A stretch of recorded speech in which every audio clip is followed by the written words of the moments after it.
presentation all. We have the next presentation by Dr. Duangnate ROJANAPORN from Thailand. She'll be speaking on the topic management of intraocular vascular tumors for 8 minutes.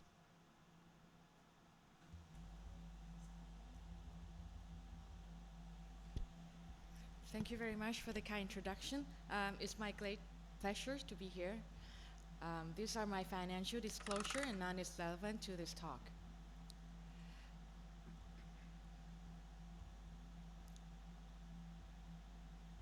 Retinal vascular tumors generally include 4 distinct lesions: racemose hemangioma, retinal cavernous hemangioma, retinal vasoproliferative tumor, and retinal capillary hemangioma.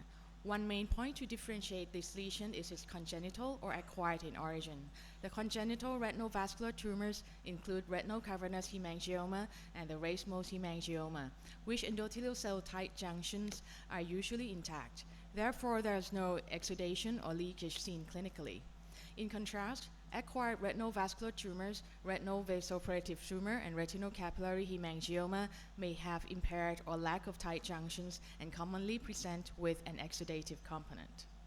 Let's start with racemose hemangioma, which is a benign retinal AVM. It could be isolated or related with systemic AVM in many organs, including brain and others as listed here.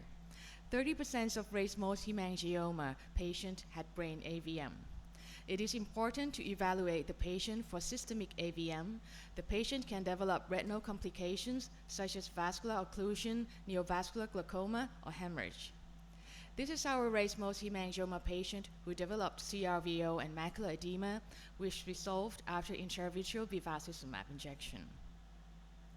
The second tumor is retinal cavernous hemangioma, which appears as a cluster of grapes. Epiretinal membrane or surface gliosis over the tumor may contract and cause hemorrhage. We have to check the family members and evaluate for systemic hemangioma at the skin or CNS.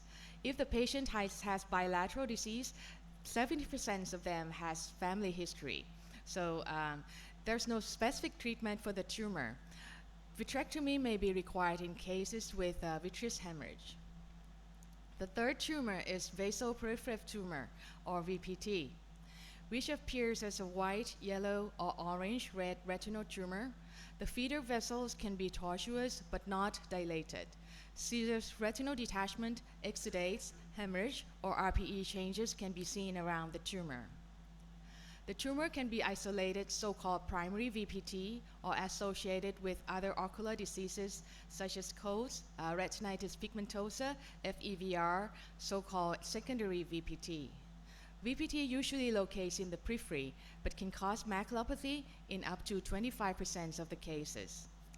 Inactive tumor can be observed. Treatment should be done in active tumor. Vitrectomy is indicated in vasoproliferative tumor with EMM, vitreous hemorrhage, or RD. For small active peripheral VPT, triple freeze-thaw cryotherapy is an effective treatment, as you can see in the resolution of subretinal exudates and serious RD in this patient after following cryotherapy. Another case of small active secondary VPT from FEVR successfully treated with cryotherapy. Usually VPT locates in the periphery, but for small active tumor in posterior pole, like in this patient, where cryotherapy may be difficult, we can use PDT, and as you can see in this patient, and this is the another alternative effective treatment. For thick or large VPT, brachytherapy is preferred, as you can see in the tumor regression and resolution of RD and exudates following ruthenium brachytherapy in this patient. Another case of Coats disease with large secondary VPT. The tumor regressed well after ruthenium brachytherapy. The last tumor is retinal capillary hemangioma, which appears as orange-red retinal tumor with dilated and tortuous vessels and drainage vein. Associated serous RD, exudates, ERM or tractional RD, as well as secondary glaucoma or uveitis can occur. If it could be isolated or associated with systemic von Hippel-Lindau disease.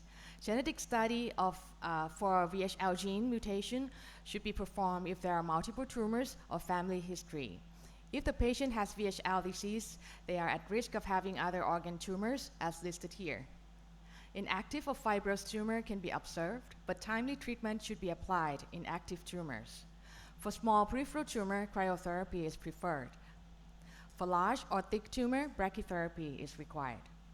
Vitrectomy is indicated in cases with tractional RD, like in this VHL patients with multiple tumors and tractional RD. The patient has done well following vitreoretinal surgery for tractional RD and cryotherapy applied to the tumor.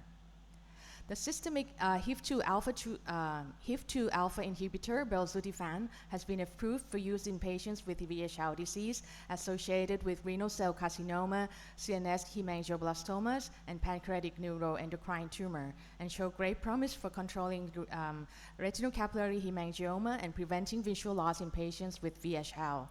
But further work is needed. This is the largest case series now in ocular pathology. Oncology and pathology.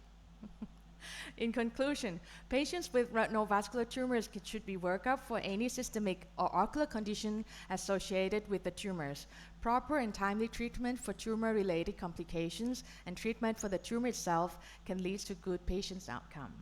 Thank you very much, and for the memorable moment in India.